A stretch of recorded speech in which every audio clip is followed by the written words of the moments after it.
관리처분계획 수립기준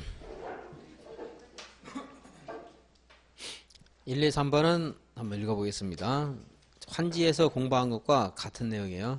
종전 토지나 건축물의 면적, 이용 상황, 환경, 그 밖의 상황을 종합적으로 고려해서 대지나 건축물이 균형 있게 분양 신청자에게 배분되고 합리적으로 이용되도록 한다.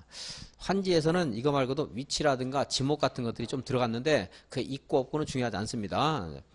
대지나 건축물이 너무 좁거나 너무 넓거나 이렇게 하지 말라는 그런 정도 취지로 보시면 되고, 그래서 이 지나치게 좁거나 넓은 토지 또는 건축물은 넓히거나 좁혀서 대지나 건축물이 적정 규모가 되도록 한다. 증환지, 감환지하고 비슷하다고 보시면 되고요.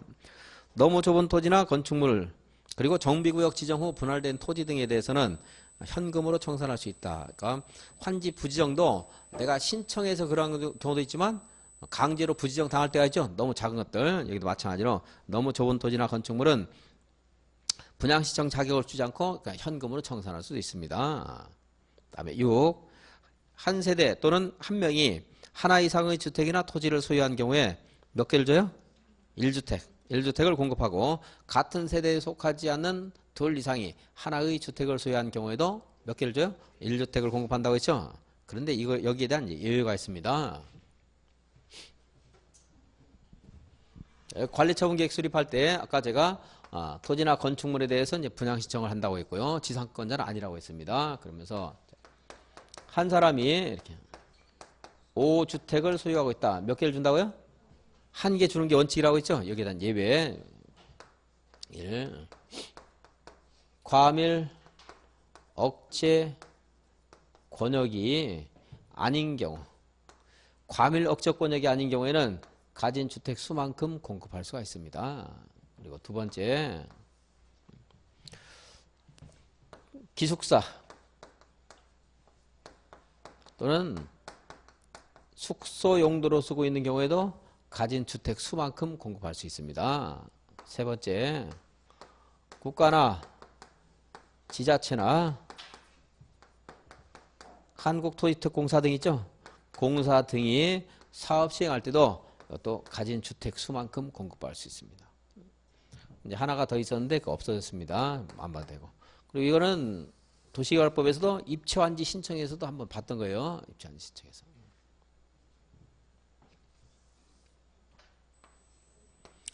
관리처분계획 수립할 때 한 사람에게 여러 개 가지고 있어도 하나 준다. 그런데 과밀 억제 권역이 아니면 가진 것만큼, 기숙사도 가진 것만큼, 국가도 가진 것만큼. 자, 과밀 억제 권역은 또 한번 도시개발법에서 말씀드렸는데 다시 한번 보면, 그래도 이거 시험에 나오는 건 아닌데 물어보진 않습니다. 그래도 이것이다 하면서 보는 게 좀 나으니까. 자, 서울, 인천, 경기를 수도권 그러는데요. 이 수도권 중에서도 과도하게 개발이 밀집된 곳, 과밀억제. 그래서 그것을 못하게 억제하는 것, 개발을 좀 억제하는 것이 과밀 억제 권역. 과밀 억제 권역인 곳에서는 가진 것만큼 주면 안 되겠죠. 그래서 과밀 억제 권역이 아닌 재건축 사업이라는 요건이 있는데요. 재건축 사업은 1번 사업이나 2번 사업과 달리 사적인 성격이 제일 강합니다. 내가 아파트를 가지고 있는데 하나 주는 거 원칙이라고 했는데 그래도 재건축 사업만큼은 하나를 주면 좀 곤란하죠. 그래서 과밀 억제 권역만 아니면은 가진 것만큼 줘도 좋다 이거예요. 양산에서 재건축 사업을 합니다. 아파트를 5개 가지고 있는 사람이 있다. 그러면 그 사람에게요, 관리처분계획으로 새롭게 건설되는 아파트를 5개까지 분양신청 자격을 줄 수 있다는 거예요. 과밀 억제 권역이 아니어야 돼요. 자, 그리고 이제 기숙사라든가 숙소 용도로 주택을 5개 가지고 있다. 근데 아까 1인 1개 원칙에 따라서 1개만 주게 되면 나머지 기숙사가 부족하게 되겠죠. 근로자들이 어딘가 쫓겨나가야 돼요. 그래서 기숙사나 숙소 용도로 주택을 소유하고 있는 경우에는 뭐 재개발이든 개선이든 아니면 또 이게 재건축 사업이든 가진 주택 수만큼 공급할 수 있다는 거예요. 국가나 지자체, 공사 등이 가지고 있는 것도 뭔가 공적인 목적으로 가지고 있었겠죠. 국가가 돈 벌려고 가지고 있지 않겠죠. 지자체, 공사도 마찬가지고. 그래서 국가나 지자체, 공사 등이 주택을 5개를 가지고 있다. 이런 관리처분계획으로 5개 공급받을 수 있다는 겁니다. 투기 목적으로 이걸 소유하지는 않았을 거잖아요. 그러죠? 네, 가진 것만큼 받을 수가 있다. 그리고 여기에 또 이제 재건축 사업인데 여기는 과밀 억제 권역일 때는 가진 것만큼 그랬죠. 아닐 때는 아닐 때. 근데 과밀 억제 권역은 어떻게 해요? 과밀 억제 권역이다. 과밀 억제 권역에서는 이때는 3주택 이하로 공급받을 수 있습니다. 과밀 억제 권역일 때 아까 과밀 억제 여기 과밀 억제 권역이다. 수도권도 다 과밀 억제 권역은 아닙니다. 과밀 억제 권역, 성장 관리 권역, 그리고 자연 보전 권역 하는 것들인데, 자, 과밀 억제 권역에서는 몇 개, 재건축 사업할 때 몇 개 줘요? 3주택 이하로. 그래서 여기 1인 갑이라는 사람이 주택을 5개 가지고 있습니다. 과밀 억제 권역이 아닌 양산에서 한다 하면 몇 개요? 5개 다 받을 수 있어요. 재건축 사업을. 그리고 과밀 억제 권역에서 한다. 만약에 그러면은 이때는 3주택까지만 공급받을 수 있습니다. 3주택. 과밀 억제 권역에서는 3개.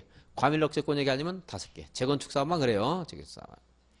그리고 가격 범위 내에서 종전 주택의 또는 토지의 가격 범위 내에서 이 주택을 공급받을 수 있어요. 종전 주택의 가격은 여기 있죠. 이게 관리처분계획이 있죠. 관리처분계획에서 정하고 있는 종전 주택의 가격이 만약에 10억이더라. 그러면 10억이면 주택을 10억 범위 내에서 2개 받을 수 있어요. 7억짜리 하나, 2억짜리 하나 이런 식으로 받을 수 있다는 겁니다. 그리고 종전 가격이나 종전 주택의 전용 주거 전용 면적 범위 내에서도 2주택 받을 수 있는데 이거는 나중에 여기 살짝 붙이면 되기 때문에 이것만 보겠습니다. 복잡하죠. 헷갈리니까. 자, 종전 주택 가격 범위 내에서 몇 개? 2주택. 그러니까 이건 이제 재개발 재건축 사업이 아니고 재개발이거나 주거환경 개선 사업이라 하더라도 그건 좀 공적인 지원을 많이 한 사업이기 때문에 하나만 주는 것이 원칙이지만, 자, 종전 주택 가격 범위 내라면은 뭐 2개까지는 줄 수도 있다는 겁니다. 2개. 그리고 기숙사나 국가 지자체 같은 경우는 뭐 어디서 하더라도 이거 가진 것만큼 받을 수 있는 거고요. 그렇죠? 과밀 억제 권역이라 하더라도 기숙사 숙소인데 이건 가진 것만큼 줘야 되겠죠. 근로자도 쫓겨나니까 다른 곳으로 안 됩니다. 정리하면요, 이렇게, 자, 본래는 한 사람에게 하나만 주는 것이 원칙이다. 여기 국가나 기숙사나 과밀 억제 권역에서는 가진 것만큼 받을 수 있고, 과밀 억제 권역이 아닐 때는 가진 것만큼 받을 수 있고, 이제 과밀 억제 권역에서는 3주택이야. 가격 범위에서 2주택이야. 자, 다 헷갈리니까 과밀 억제 권역만 정리 한번 해보겠습니다. 과밀 억제 권역은 재건축 사업에 해당되는데요. 과밀 억제 권역일 때는 3개. 과밀 억제 권역일 때는. 과밀 억제 권역이 아니면요, 가진 것만큼. 자, 그래서 정리해보죠. 이 2가지만 또 따로. 과밀 억제, 얘 가지고 물어볼 가능성이 제일 높으니까. 과밀 억제 권역일 때는 3주택이야. 과밀 억제 권역이 아니면 소유주택 수만큼 받을 수가 있습니다. 그런데 여기에 재건축 사업이 여기에 해당될 때 이렇게 할 수 있다고 하는데, 혹시 이게 투기 과열 지구나 조정 대상 지역일 때는 하나만 줍니다. 1주택.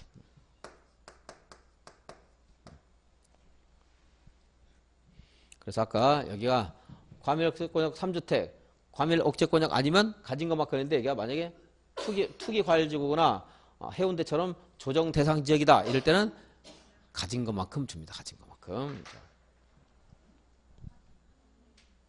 하나만. 자, 다시 이렇게 정리하면 좀 할 수 있겠죠? 안 그러고 그냥 하면은 헷갈려가지고 뭐가 뭔가 모르니까. 자, 재건축 사업에서 하나부터 정리할까요? 투기 과열 지구 몇 개 줘요? 하나. 조정 대상 지역 하나. 과밀 억제 권역이면 3개. 과밀 억제 권역이 아니면 가진 것만큼 되겠네요. 정리가.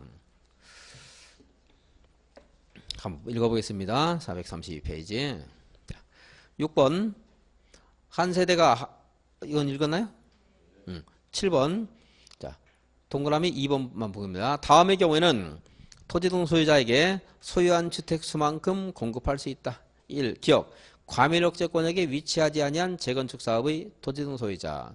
그 뒤는 읽어볼까요? 여기 표로 보는 게 더, 칠판을 보는 게 쉽긴 쉬울 텐데, 투기 과열지구나 조정 대상 지역에서는 제외한다 그랬죠? 투기 과열지구나 조정 대상 지역은 언제나 하나. 다음에 근로자, 숙소나 기숙사 용도로 주택을 소유하고 있는 토지 등 소유자. 소유한 주택 수만큼 공급받을 수 있습니다. 국가나 지자체, 토지주택공사 등 이것도 뭐 투기 목적으로 가지고 있지는 않겠죠. 공적인 목적으로 가지고 있을 것이다. 이렇게 한번 생각하시고 가진 것만큼 받을 수가 있습니다. 다음에 리을은 이제 1월 28일까지 유효하다 그랬으니까 이제 지나버렸죠. 소용없고 이제 해당 사항 없고. 3번 종전 권리가액 범위에서 2주택 공급할 수 있다. 그저까지 2주택. 가격 범위에서 2주택. 근데 그 면적이라든가 또는 그 중에 하나는 뭐 작은 것이다, 전매 제한된다 이런 것들은 안 보겠습니다. 4번 과밀 억제 권역에 위치하지 과밀 억제 권역에 위치하지 않으면 과밀 억제 권역에 위치한 그래요. 위치한. 4번 과밀 억제 권역에 위치한. 과밀 억제 권역에서 이게 더 쉬울 것 같은데 여기 글자가 이렇게 돼 있으니까 과밀 억제 권역의 위치하지 아니하는 지워버리면 되겠네요. 그냥 쓰지 마시고 과밀 억제 권역의 재건축 사업 이렇게 하면 되겠네요. 위치하지 아니한 그걸 지우면 되겠네요. 그냥. 과밀 억제 권역의 과밀 그러고 보니까 말 자체가 벌써 잘못되어 있죠. 과밀 억제 권역이 위치하지 아니한 그래요. 과밀 억제 권역의 위치하지 아니한 벌써 뭔가 잘못해가지고 쓴 사람이 뭘 하다가 복붙을 잘못했는지 아니면 막 타이핑하다가 헷갈려서 졸았는지. 과밀 억제 권역의 재건축 사업 이때는 몇 주택까지 공급할 수 있어요? 3주택까지 과밀 억제 권역. 여기도 역시 투기과열지구나 조정 대상 지역에서는 그러하지 않습니다. 하나씩밖에 못 받아요.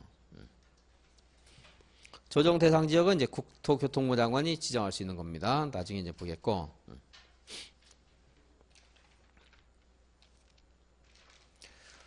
그다음에 437페이지 보겠습니다. 관리처분계획 인가 고시가 있으면 종전 토지나 437페이지 맨 밑에요. 8번. 종전 토지나 건축물의 소유자, 지상권자, 전세권자, 임차권자 등 권리자는 관리처분계획 인가 고시가 있으면 이전 고시가 있는 날까지 이건 소유권 이전 고시 말하는 건데요. 소유권 이전 고시가 있는 날까지 종전 토지나 건축물을 사용하거나 수용할 수 없다. 원칙이죠. 원칙. 그런데 그 밑에 사업시행자의 동의를 받았거나 아직 당장 철거 안 할게 뭐 한 3년 있다 철거할 거예요. 근데 그걸 사용 못하는 것은 비효율적이죠. 그리고 또 아까 말씀드린 것처럼 관리처분계획 인가 고시 다음 날로부터 며칠 이내? 90일 이내에 손실보상 협의하라고 했죠. 이제 협의가 안 되면 재결 신청하거나 60일 이내에 또 재결 신청하거나 매도 청구해라 했는데 그래서 아직 손실보상이 완료가 안 됐어요. 내가 돈도 못 받았는데 그렇지 않아도 쫓겨나는 것도 억울한데 돈도 못 받고 또 나가야 되는 건 아니겠죠. 그때 손실보상이 완료되지 않으면 이 건축물은 이 건축물은 토지나 건축물은 사용할 수 있습니다. 그래서 사업을 좀 빨리 하고 싶으면 어느 정도 너무 무리한 요구 아니면 이제 보상을 해주고 이제 가라고 해야 되겠죠. 다음 페이지 이제 철거 시기.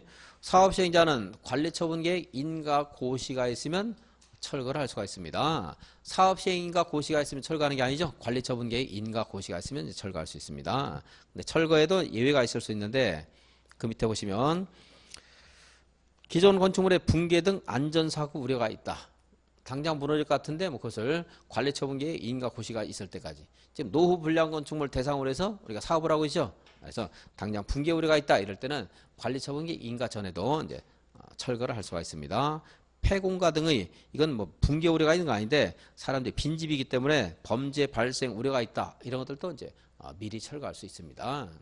철거할 때는 건축물 소유자의 동의와 시장 군수 등의 허가를 받아야 됩니다. 그에 건축물 소유자의 동의를 받아라 하는 말 있죠. 아직은 내 건축물에 대한 관리처분 계획에 따른 평가를 받지 못했기 때문에 동의 받아야 된다. 그렇게 생각하고 읽으시면 되고. 공사가 끝났어요. 439페이지. 공사 끝나면 절차 한번 말씀드리겠습니다. 다시 이제. 그래서 관리처분계획 인가 고시로 건축물 철거하고 이제 시공했습니다. 공사 끝나면 시장군수에게 준공 인가를 받아야 돼요. 그래서 이것이 전에 사업시행 계획서대로 건축물이 제대로 지어졌다 하면 이제 공사 준공 인가를 가지고 그리고 시장 군수가 양산 15에 또 실어줘요. 여기에서 재건축 사업의 공사가 끝났습니다. 양산 15에 실어주면 공사 완료 고시가 있는 겁니다. 공사 완료 고시가 있으면 이제 소유권 이전 절차를 밟아야 돼요. 그래서 대지 측량도 하고요. 또 여기는 뭐 이제 아파트이기 때문에 뭐 대지 측량 같은 것들을 특별히 개별적으로 다 할 필요는 없겠지만 그래서 대지 측량 등 절차를 거쳐서 이제 소유권 이전한다. 아까 말씀드렸죠. 소유권 이전하면서 여기에 있는 것들 기준에서 청산도 해야 돼요. 청산. 그런데 뭐 다 지어지고 나서 다툼이 있을 수 있죠. 약속대로 한 게 아니다. 뭐 왜 바닥 벽재를 이렇게 못 좋지 않은 걸 썼느냐. 뭐 다툼이 있을 수 있겠죠. 여러 가지. 어쨌든 그러한 다툼이 다 종결되면 어때? 소유권이 이전됐다고 이제 고시를 해준. 다시 소유권 이전 고시. 뭐 소유권 이전 고시 양산 15에 또 실어졌죠. 실어준 날 다음 날 소유권이 이전된다. 소유권 이전되면 이전 등기를 이제 지체 없이 해야 됩니다. 정비사업에서는 이렇게 커다란 그 흐름을 물어볼 때도 가끔 있습니다. 다음 중 정비사업의 진행 절차로서 옳게 나열된 것은 이렇게 가지고 물어볼 때가 있어요. 439페이지 맨 위에 준공인가 시장 군수 등이 아닌 사업 시행자는 사업을 완료하면 시장 군수 등의 준공인가를 받아야 된다. 그리고 그 밑에 양괄호 3번 시장 군수 등은 준공검사를 해서 준공검사를 실시한 결과 정비사업이 인가받은 사업시행 계획대로 완료되었다고 인정하면 준공인가를 한다. 그리고 그 공사 완료를 해당 자치단체 공보에 고시해야 된다. 그러니까 양산 15에 실어주는 것을 공보에 고시한다 이래요. 공사 완료 고시. 그러면은 441페이지 큰 번호 2번 소유권 이전 있죠. 사업시행자는 이전 고시가 있으면 지체 없이 대지 확정 측량을 하고 토지 분할 절차를 거쳐 관리처분 계획에서 정한 사항을 분양받을 자에게 통지하고 대지와 건축물의 소유권을 이전해야 된다. 그런데 이전 고시가 있으면 이전하는 게 아니고 이전하고 이전 고시하는 거예요. 이전 고시가 잘못됐고 사업시행자는 무슨 고시가 있으면 소유권을 이전해야 돼요? 맨 마지막에 본 고시가 뭐였어요? 시장구수가 준공인가를 하고 공사 완료 고시하죠. 공사 끝나고 이제 이전하는 거겠죠. 공사 완료 고시 거기 441페이지 큰 번호 2번에서 동그라미 1번 사업시행자는 이전 고시가 있으면 지체 없이 대지 확정 측량을 하고 하는 말 있죠. 이전 고시가 아니고 이전 고시를 치우고 공사 완료 고시.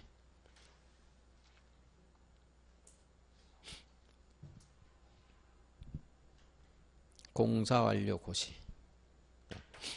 사업시행자는 공사 완료 고시가 있을 때는 지체 없이 대지 확정 측량을 하고 토지 분할 절차를 거쳐서 관리처분 계획에 정한 사항을 분양 신청자에게 분양받은 자에게 통지하고 그리고 대지와 소유권을 이전해야 한다.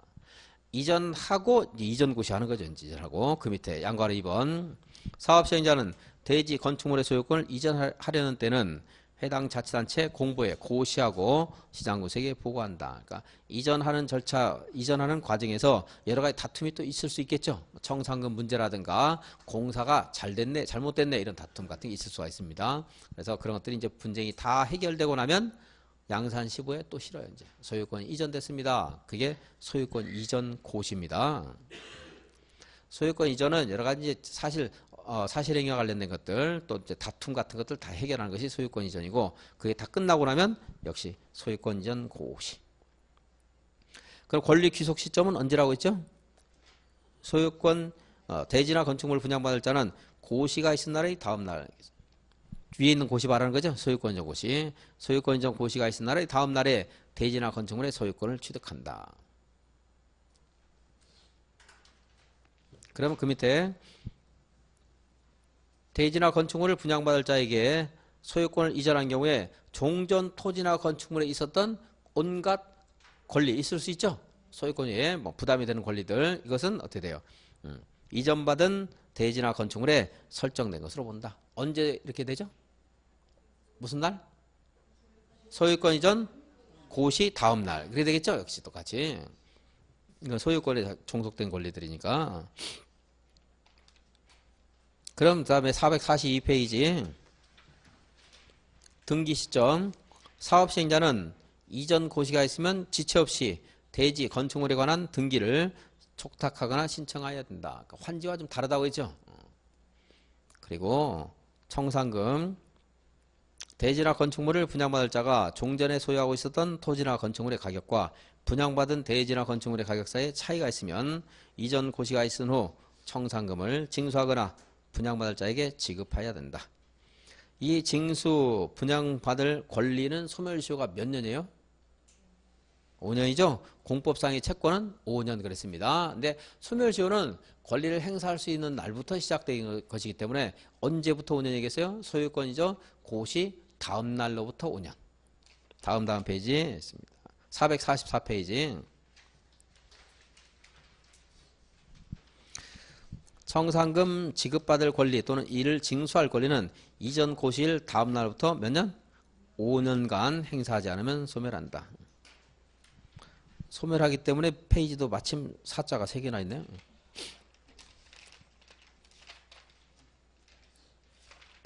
자, 이렇게 됐고 칠판에 쭉 쓰니까 여러분들 아직도 모르는 게 많은 것 같아요. 책 같이 한번 읽으면서 복습하겠습니다.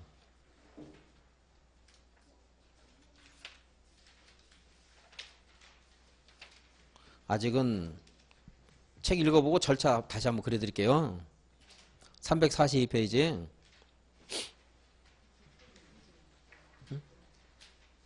네? 네? 100페이지라고요?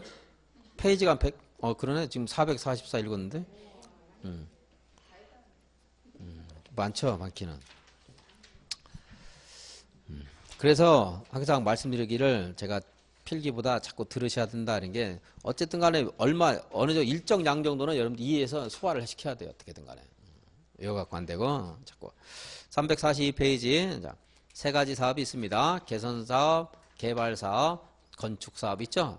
그래서 개선사업은 아주 환경이 나쁜데요. 그리고 재개발 사업은 그보다 조금 나아졌다 생각하시고 재건축 사업은 이제 주택단지, 아파트단지 이렇게 생각하셔야 됩니다. 그래서 그 상황이 어떠한가 기반시설만 본다면은 극히 열악하고 양호하고 이렇게 바뀌어요. 이걸 물어봐 시험에서 거꾸로 해놓고 재개발 사업은 정비 기반시설이 양호하고 이런 식으로 해가지고 틀리게 출제를 합니다. 그런 것도 찾는 문제를 내요. 그리고 그 뒤에 있는 사업은 여러분들이 나중에 5월에 가서 제가 할게요. 이제 3월에는 읽어만 보고 5월에 가서 이제 설명드릴 겁니다.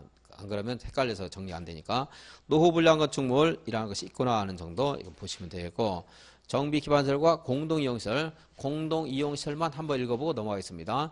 놀이터, 마을회관, 공동작업장 있죠? 그리고 공동세탁장, 화장실, 수도하는 게 있습니다. 344페이지 타가소, 어린이집, 경로당 하는 것도 공동이용시설. 토지 등 소유자는 이제 정리됐죠? 1번과 2번 사업은 또는 3번 사업은 및 그렇습니다. 그래서 3번 사업이 재건축 사업인데 재건축 사업은 건축물 및 부속 토지 소유자. 그래서 이것 때문에 나오는 것들이 이제 토지 등 소유자 조합원도 건축물 및 부속 토지 소유자만 조합원이 되는 거고요. 건축물과 토지를 다 갖지 못한 한쪽만 가진 사람은 무슨 청구의 대상이 돼요? 매도 청구의 대상이 되는 거죠. 다음에 이제 347페이지 정비 기본계획. 정비 기본계획은 누구까지 수립하죠? 시장. 몇 년 단위로 수립합니까? 10년. 그리고 5년마다 타당성을 검토한다. 그랬습니다. 다음 페이지 이제 349페이지 대도시장이 아닌 시장은 도지사에게 이제 승인을 받아야 되고요. 정비구역 지정, 정비구역을 지정하려면 정비계획을 수립해야 됩니다. 그리고 정비구역 지정권자는 시장 군수까지 특광 별별시장 군수까지 지정할 수 있고 근데 구청장은 정비구역 지정을 신청해야 된다. 그랬습니다. 신청. 그리고 352페이지 그게 구청장이 정비구역 지정 신청하는 말이 있고요. 355페이지는 임대주택과 국민주택 규모의 주택 건설 비율인데 국민주택 규모의 주택은 100분의 90까지 강제할 수 있고 임대주택은 100분의 30까지 건축을 정비계획으로 의무화할 수 있습니다. 357페이지 안전진단이 있는데 이것은 재건축 사업에만 있죠. 재건축 사업을 해서 안전진단 이제 실시를 이제 해야 됩니다. 그리고 요청하는 경우도 있는데 요청은 누가 요청할 수 있죠? 건축물 및 부속 토지 소유자 얼마 이상? 10분의 1 이상의 요청으로 안전진단 실시를 요청할 수 있습니다. 안전진단 비용은 입안권자가 부담하는 것이 원칙이지만 요청했을 때는 요청자에게 부담시킬 수가 있다는 거. 안전진단 대상은 다음 페이지 358페이지 밑에 안전진단 대상은 주택단지에 있는 건축물을 대상으로 하는데요. 주택단지에 있는 건축물이라 하더라도 천재지변으로 붕괴됐다라든가 하는 일정한 요건에 해당될 때는 안전진단 대상에서 제외할 수가 있습니다. 다음에 입안 제한은 뭐 그렇게 중요한 부분 아니니까 넘어가겠고, 행위 제한도 지금 뭐 도시개발에서 했던 거 반복했기 때문에 생략하겠습니다. 368페이지에 보시면 정비구역 해제가 있는데 이건 도시개발법에서는 도시개발구역 해제 의제를 공부했었는데 여기는 안 했거든요. 이건 너무 양이 많고 복잡하기 때문에 이걸 공부를 여러분들이 다 하셔야 5월에 가서 하면은 그래도 조금 무슨 말인가 알 수 있을 겁니다. 그때 가면 조금이 아니고 좀 어느 정도 이해할 수 있을 겁니다. 그래서 지금만 안 하겠습니다. 나중에는 한번 봐야 돼요. 그런데 다음에 373페이지 정비사업 시행 방식에는 주거환경 개선 사업은 4가지가 있죠. 정수, 환, 관 하는 게 있고, 그리고 재개발 사업은 환, 관 있고, 재건축 사업은 관리 처분 방식 관밖에 없습니다. 그리고 이 정수, 환, 관에서 수, 환, 관 할 때는 토지 등 소유자 3분의 2 이상의 동의와 세입자 과반수의 동의를 받아서 시장 군수가 할 수 있고, 시장 군수가 이제 주택공사 등을 사업 시행자로 지정해서 할 수도 있습니다. 그 재개발 사업은 관리처분부가 환지 방식이 있을 수가 있는데 이것은 조합이 하고요. 조합이 하는데 조합은 과반수의 동의가 있으면 시장 군수 등과 공동으로 사업을 할 수도 있고, 그리고 토지 등 소유자가 얼마 미만일 때요? 20명 미만일 때는 토지 등 소유자가 조합을 만들지 않고 바로 사업을 할 수 있습니다. 이처럼 혹시 규모가 작을 때는 나중에 시공자를 선정할 때도 경제입찰의 방법이 아니고 규약이 정하는 바에 따라서 달리 정할 수도 있습니다. 재건축 사업은 관리처분 계획에 따라서 주택, 부대시설, 복리시설 그리고 오피스텔을 건설해서 공급하는 방법만 있습니다. 즉 환지라든가 수용이라든가 하는 방식이 있을 수가 없고요. 그리고 오피스텔을 건설해서 공급하는 것은 준주거지역이나 상업지역에서만 가능하고 이게 본래 목적이 아니었기 때문에 100분의 30 이하로만 공급을 해야 됩니다. 오피스텔. 자, 사업 시행자 아까 말씀드렸네요. 주거환경 개선 사업은 시장 군수 그리고 동의를 받아야 되는데 천지지변 발생하면 동의 없이 할 수도 있습니다. 재개발 재건축 사업은 조합이 하는 것이 원칙입니다. 그런데 천지지변이 발생하거나 토지 등 소유자 일정 수의 동의가 있으면 시장 군수가 할 수도 있습니다. 근데 원칙을 보통 물어봐요. 원칙. 재개발 재건축 사업은 원칙적으로 누가 해요? 조합이나 재개발 사업은 토지 등 소유자. 조합이 사업을 해야 되기 때문에 조합 설립 인가를 받아야 되는데요. 조합 설립 인가를 받기 위해서는 먼저 추진위원회가 구성이 돼야 됩니다. 추진위원회.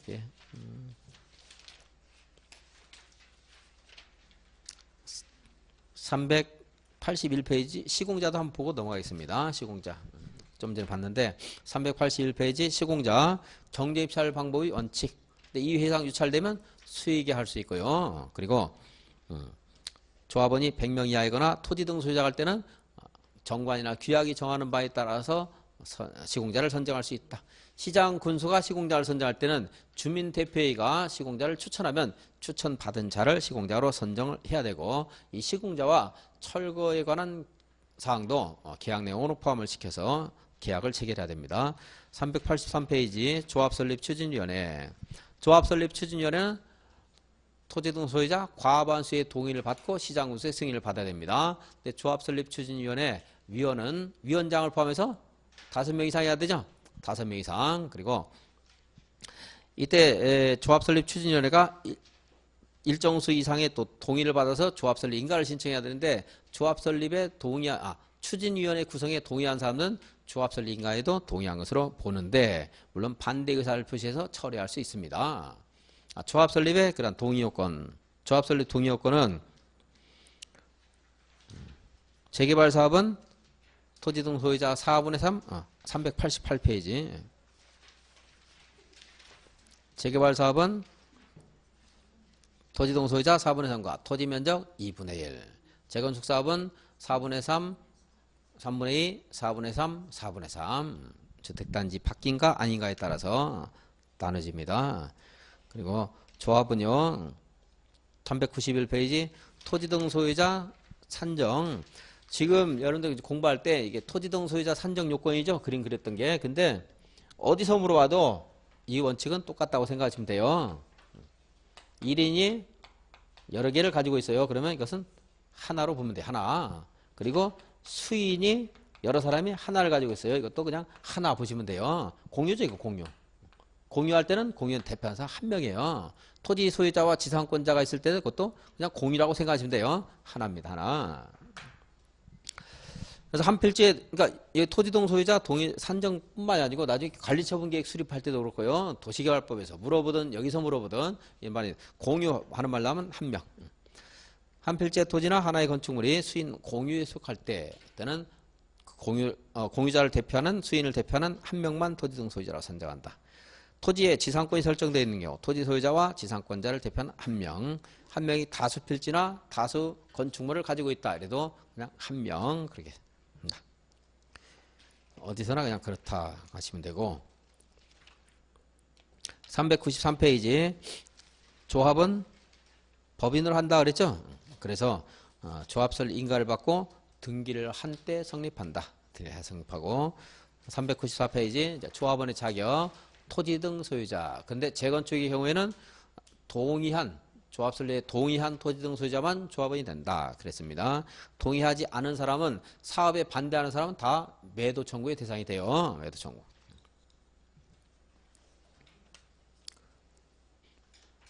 그리고 398페이지 조합의 임원 333 있죠. 이사는 3명 이상, 감사는 3명 이하, 임기는 3년 이내. 조합자가 이제 한 명입니다.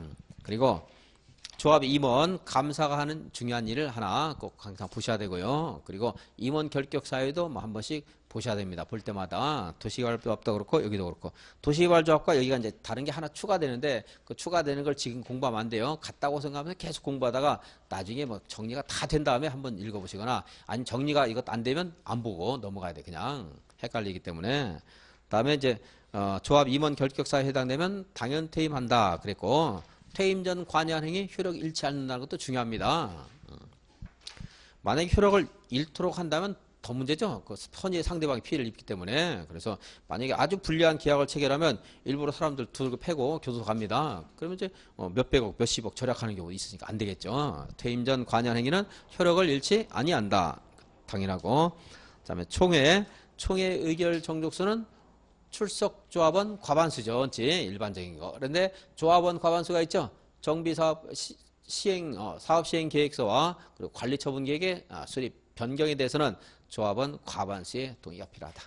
그런데 사업비를 100분의 10 이상 증액할 때는 조합원 3분의 2 이상의 결의가 필요합니다. 대의원회는 조합원이 100명 이상일 때 조합원 수의 10분의 1 이상으로 대의원을 두게 되는데 대의원 수가 또 100인을 초과한다 이럴 때는 100명 이상이기만 하면 됩니다. 여기 대의원회가 못하는 것들이 도시개발조합보다 좀 많아지는데 그래서 이건 안 하고 도시개발조합만 봅니다. 그러니까 운에 맡겨야 돼요. 그냥 이런 것들은. 두 가지 여기는 대의원회가 못하는 게 되게 많거든요. 기억하기 어려워요. 근데 시험 나올 가능성은 여기서 나올 가능성이나 도시개발조합에서 나올 가능성이 비슷합니다. 그러니까 좀 쉬운 거 공부해야 돼요. 둘 다 하면 더 좋겠지만 둘 다 하기는 헷갈려서 안 돼요. 나중에 안 돼요. 정리가. 근데 혹시 정비사업에서 임원을 한번 해보신 분 계시다 아니면 다 하세요. 알 수 있으니까. 그렇지 않으면 그냥 넘어가야 돼요. 주민대표의 시장, 군수 등이 사업을 하게 될 때는 주민대표를 둬야 되는데 주민대표는 5명 이상 25명 이하 시공자 추천권이 있었습니다. 그다음에 다음 페이지 사업시행계획 406페이지 사업시행계획서를 작성해서 시장 군수에게 인가받아야 됩니다. 그러니까 과반수 동의받아야 되고 다음에 사업시행계획서 408페이지에 계획과 대책 그렇죠? 교육환경보호대책은 교육실이 몇 미터 이내에 있을 때? 200m 이내에 있을 때만 이제 합니다. 그래서 시장 군수가 이 사업시행계획서 인가할 때도 교육시설이 200m 이내에 위치할 때는 교육장 등과 협의를 해야 돼요. 교육감 또는 교육장과 협의를 해서 사업시행계획서를 인가해 줘야 됩니다. 근데 정비사업비 하는 게 있죠. 온갖 계획과 대책 하는데 정비사업비 하는 게 있고요.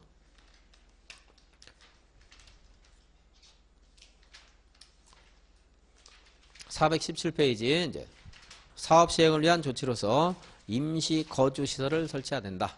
임시 거주시설 설치를 해서 필요할 때는 토지나 시설물의 사용을 신청할 수 있는데 국가나 지자체는 특별한 정당한 사유가 없을 때는 거절할 수 없고 국가나 지자체가 사용을 허가했을 때는 사용료, 대부료 받지 않습니다. 토지 수용, 재개발 사업과 개선 사업의 경우에는 필요한 토지를 수용할 수 있고 토지 수용을 위해서는 공익사업법을 준용하게 되는데 사업시행계획 인가 고시가 있으면 사업인정 고시가 있는 것으로 본다. 준용하는 절차 있었고 그리고 재건축 사업은 천재지변이 발생했을 때만 수용할 수 있습니다.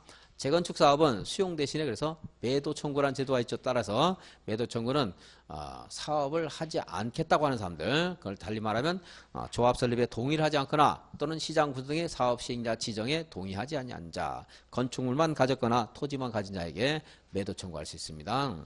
매도 청구하기 전에 동의하지 않은 사람에게는 아쉽기 때문에 한번 물어봐요. 동의 계속 안 할 거냐 한번 물어봐서 그래도 동의를 않겠다고 하게 되면 그때는 이제 2개월이라는 기간을 주고 그 이내 매도 청구하거나 아니면 매도 청구 소송을 하거나 아니면 매도할 것을 청구하면 됩니다. 매도 청구할 수 있다.